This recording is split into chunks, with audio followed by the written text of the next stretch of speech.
Good day, Junior Techies. I'm Mrs. Brimacombe. We're going to look now at budgets. But before we look at activity 1, just to recap, when we're looking at budgets, you need to understand what is the difference between a projected income statement and a cash budget.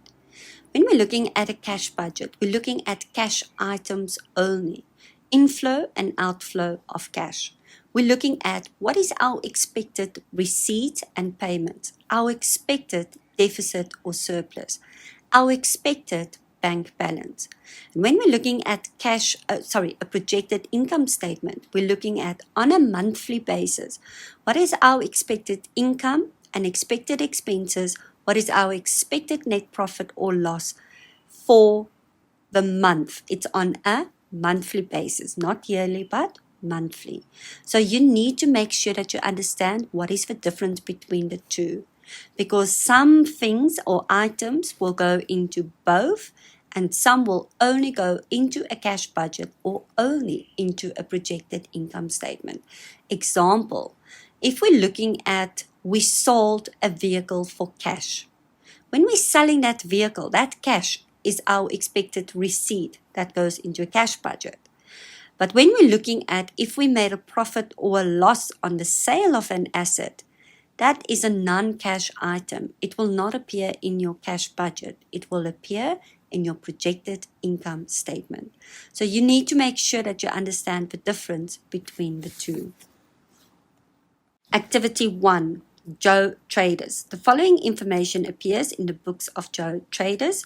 Required 1.1, indicate if the following statements are true or false. 1.2, complete the debtors collection schedule for Joe Traders for May and June 2022 and draw up the cash budget for Joe Traders for May and June 2022. So looking at this and what you've done in grade 10. In grade 10, the focus was just on theory when we're looking at budgets. You needed to understand basic calculations, the format of a budget. When we're looking now at in grade 11, you need to be able to draw up a cash budget, to complete a debtors collection schedule. In other words, in a business, we're selling goods on credit. What do we expect our debtors to pay us on a monthly basis? You need to be able to complete a creditor's payment schedule. So in other words, we are buying on credit. So what do we expect on a monthly basis to pay our creditors? So these are some of the things that you need to be able to do when we're looking at budgets. Question 1.1 indicates if the following statements are true or false. 1.1.1, a projected income statement reflects expected receipts and payment for a period of time. This is false. When we're looking at a projected income statement, we're looking at expected income and expenses. Receipts and payments will appear in your cash budget. So this answer is therefore false. 1.1.2, the repayment of a loan will appear in the projected income statement. That is also false. The repayment of loan, think about the double entry principle. When we make a payment, bank is going to be credited. What did we pay? We paid the loan, which means loan is a liability. It's not an income, it's not an expense, so it will not appear in your projected income statement. And that's why my answer is false. This will appear in your cash budget only. Then if we look at 1.1.3, the creditor's payment schedule reflects the actual balance of the creditor's control account. That is also false. That doesn't tell us our actual creditor's control balance. This is what we expect we're going to pay our creditors on a monthly basis. 1.1.4, bad debts are reflected in the projected income statement. That is true. Bad debts is a non-cash item. It means that we've decided to write off debtors account as bad debts. We don't expect that money to come in. Depreciation is reflected in a cash budget. That is false. Again, depreciation is a non-cash item. It does not go into a cash budget. It will appear, it's an expense in your projected income statement. So looking at bad debts, it will appear in a projected income statement. It is true. It is a non-cash item. Depreciation will not appear in your cash budget. It will appear in your projected income statement. 1.2, the debtors collection schedule for May and June.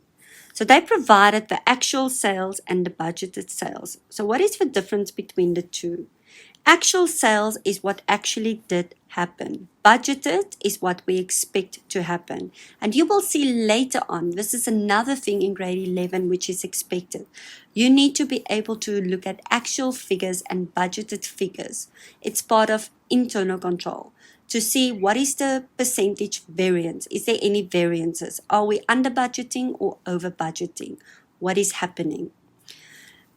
Focusing now on 1.2.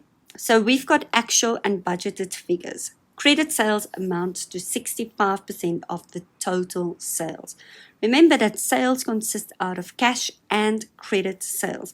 So our total sales, which is given to us, 65% consists out of credit sales. And that is what should be used in your debtors collection schedule. Debtors are paying as follows. 30% in the same month of sale, less 5% discount for prompt payment. So we are saying to debtors, if you settle your account within the same month, you would qualify for 5% discount. Now, before we continue with the rest, when we're looking at discount allowed is an expense to the business. So that will appear in your projected income statement. It does not go into a cash budget. In a cash budget, in your debtors collection schedule, we want to know if debtors are getting a 5% discount. What percentage do we expect then of the total outstanding debt, which is 100, to collect? So if the total debt is equal to 100, it means 5% discount, we expect 95% of that amount to be paid. 50% in the month following the sale and 15% in the second month following the sale, which is 60 days. The rest will be written off as bad debts in the third month. Now remember, like earlier, bad debts goes into the projected income statement, not in the cash budget, not in the debtors collection. So I'm going to show you now a method which I use for calculations to make sure that I get this 100% correct. I'm going to start with February, and we're going to say credit sales is 65% of the total sales. So every time you want to work out the credit sales, you're going to take the total sales times 65%. That is my step number 1. Then in February, 30% are paid in the same month, 50% in the following month, 15% in the month following that. Now, if I want to find out what is the amount which is written off as bad debts, take 100 minus 30 minus 15 minus 15. It means 5% is left over. That will be your bad debts. We have to complete the debtors collection schedule for May and June, which means from the February credit sales, nothing will be expected to be collected in May because that 5% will be written off as bad debts that appears in your projected income statement. Now, you could be asked a question to calculate the bad debts that will be written off, expected to be written off in the budget period. So this is why I use this as a tool. So whatever they've asked of me, I can get it from here. If we look at the next month, from the March credit sales in the same month, 30%, 50% in the second month, 15% in the third month. Well, let me start again. 30% in the same month, 50% in the month following the sale, which is 30 days, 60 days in 15% will be collected and 5% written off in 90 days. So for my budget period, debtors collection schedule, that will be our first calculation. Our credit sales is 208,000 and 15% of that will be collected in May. 5% will be written off as bad debt. That does not go into your debtors collection schedule. If we're looking at April, 30% in the same month, 50% in 30 days, and 15% in 60 days. So in April, total credit sales is 184,600. 50% of that will be collected in May and 15% in June. If we're looking at May, 30% in the same month, 50% in the second month or the month following the sale in 30 days. So this is now where it becomes a little bit more complicated. Please remember, when we're looking at May, 30% of the total credit sales, which is 182,000, will be collected, expected in May. But because those debtors are going to pay us that 30%, they will receive a 5% discount. So first work out the 30% and then take your total 54,600 times 95%. A common mistake which learners make, they take 30 minus 5 and then they say actually 25% will be collected, and that is not true.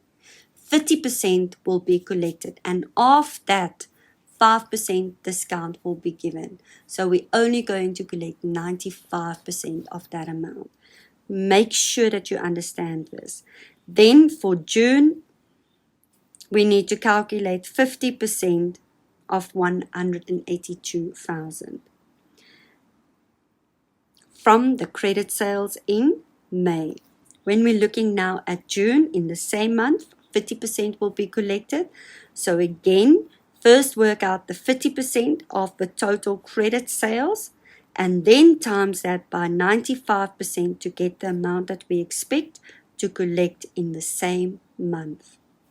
After we've done this, we can now total our expected receipts for May and for June. And these two figures must be taken to your cash budget.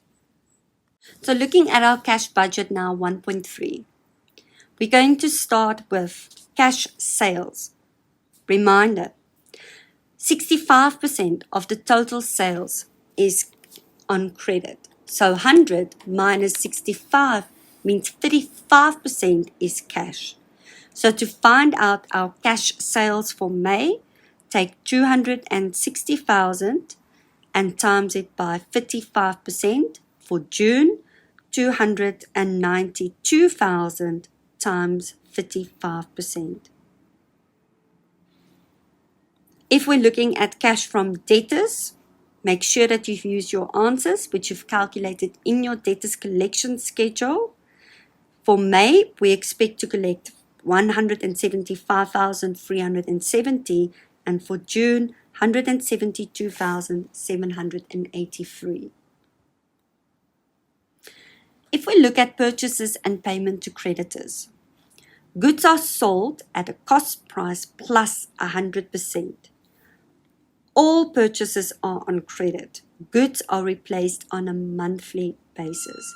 Creditors are usually paid in the month following the purchase to receive 10% discount. So this part is very important to understand. I need to budget that I will need to replace my trading stock, which means that whatever we have sold, we need to replace. And when we look at what is that term called in accounting, that is called our cost of sales. Cost of sales means the cost of the goods that we have sold. So when we're looking at replacing what we've sold, we need to look at our cost of sales. This is why the markup percentage is given to you. I need to use my sales, not only cash, not only credit, but my total sales. And I need to use the markup percentage, which is 100% to find out the cost. Because when we're looking at cost of sales, we need to look at what will be the stock, the purchase of trading stock, cash or credit, or cash and credit. In this activity, it says that all goods are replaced on a monthly basis and all purchases are on credit.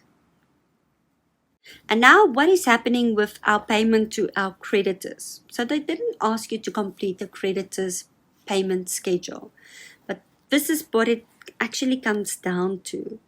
Is creditors are paid in the month following the purchase to receive 10% discount. So when the business receives discount received is regarded as an income. That will appear in your projected income statement. So when we're looking at what goes into the cash budget, is what is the amount that we expect to pay our creditors then after the discount, after the 10%. When we want to find now what is the payment to creditors, because we are paying them the month following the purchase, if our budget period is May and June, it means we need to look at our April total sales to find out our cost of sales. So to find out our cost of sales, we had to use the markup percentage 100, which means times 100 divided by 200. So this is our cost of sales, which means this is what we need to replace monthly, and all purchases are on credit. 10% discount is given to us, which means that we're only going to pay 90% of that amount. For May, we need to do exactly the same. Step number 1, find out the cost of sales by using the total sales. Then step number 2, 90% of that is going to be paid to our creditors. So payment to creditors in May is 127,800 and in June 126,000. Information number D. The business leases part of the building. The budgeted rent income for the period 1 June 2021 to 31 May 2022 is 106,800. The monthly rent will increase by 15% on the 1st of June 2022. So this means from 1 June to 31 May is equivalent to 12 months. We need to find out the monthly rent, so divided by 12. This will be the same in May, but from June, the rent will increase by 15%. So now we need to take 8,900 times 115 divided by 100 to get the monthly rent for June. Number E, fixed deposit and interest on fixed deposit. The fixed deposit matures on 31 May 2022, and half of this amount is to be invested on the same date at Bruno Bank. Interest on fixed deposit is received monthly. The interest rate on investment, the fixed deposit, is expected to be 9% for May 2022, and it's expected that the interest rate will drop by 1 percentage point on 1 June 2022. So there's a lot that's happening here. First, the fixed deposit Bruno Bank is 180,000. This will mature in May, which means that money will come in. It is an expected receipt, 180,000. On the same day, which means in the same month, we are going to invest half of this, which means that we're going to put half of it back and invest 90,000. That is an expected payment. Now, interest is received monthly, and we need to budget that we're going to receive interest on this fixed deposit on a monthly basis, which means that when we need to calculate for May, the interest on the fixed deposit will be 180,000 times 9% times 1 divided by 12. Do not forget that 1 divided by 12. We're working on a monthly basis. For June, the interest rate is now going to drop to 8%. And remember, half of the investment is now going to be reinvested. Half of it matured. So now we need to use 90,000 times 8% times 1 divided by 12 to find the interest on the fixed deposit for June. Vehicles and depreciation. Depreciation on vehicles amount to 12,200 per month. It was decided to buy a delivery vehicle during May 2022 from Bidvest Motors. A deposit of 80,000 will be paid in May 2022. The balance, including the finance cost, amounts to 282,000 and will be paid in 60 equal monthly installments from 1 June 2022. The old vehicle was sold for 43,000 cash during May 2022. So here's also a lot that's happening. So where do we start? Number one, depreciation is an expense. It's an expense that is a non-cash item, so it does not appear in your cash budget. Number two, the next thing that is happening. It was decided to buy a delivery vehicle during May.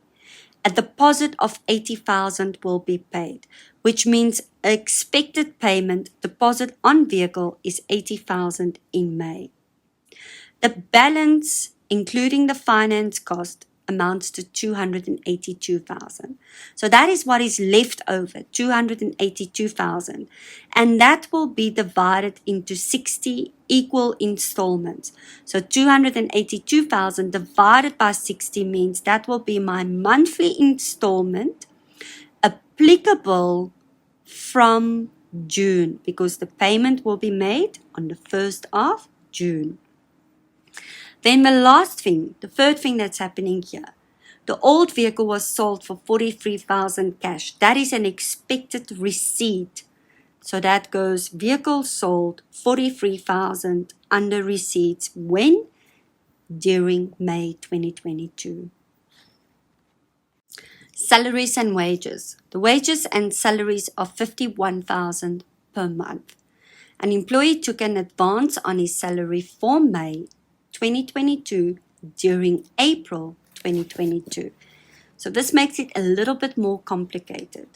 If you look at prepaid expense salaries, advance 5,500.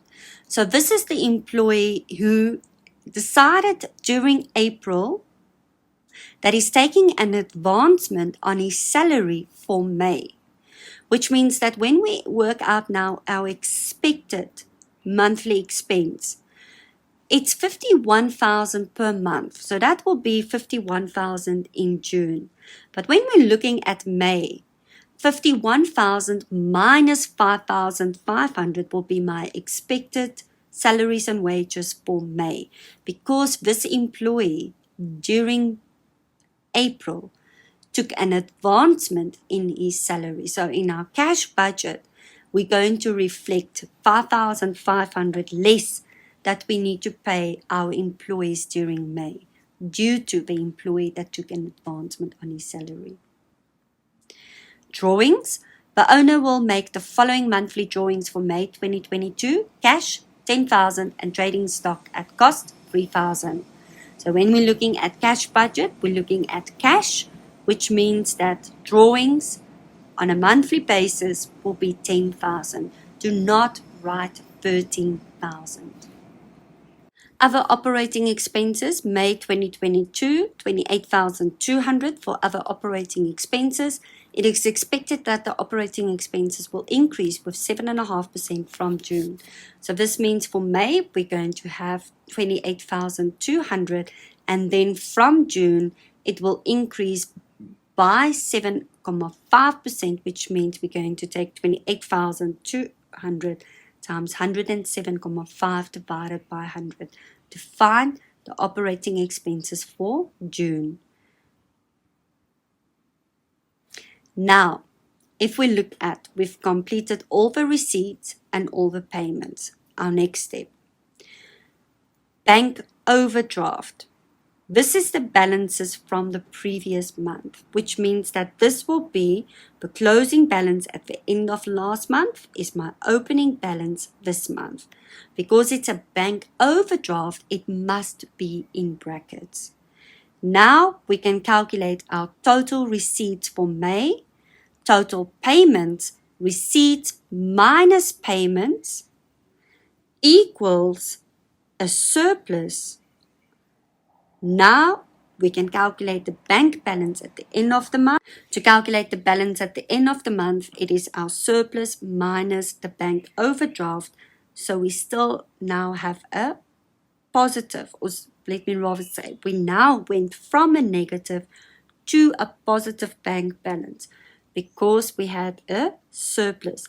Our total receipts exceeded our total payments for May. The closing balance at the end of May will be my opening balance for June. So, to calculate total receipts minus total payments equals, we still had a surplus in June, plus the opening balance equals my closing balance. So again, slowly to go through these steps. Your closing balance at the end of last month becomes your opening balance. Receipt minus payments equals deficit or surplus. If your total receipts exceeds your total payments, it is therefore a surplus. If your total receipts is less than your total payments, it is a deficit. So make sure that you understand how this bottom part works. Thank you very much. Next, we're going to look at activity 2. I want to leave you with this quote. Success is not final. Failure is not fatal. It is the courage to continue that counts. Have a wonderful day.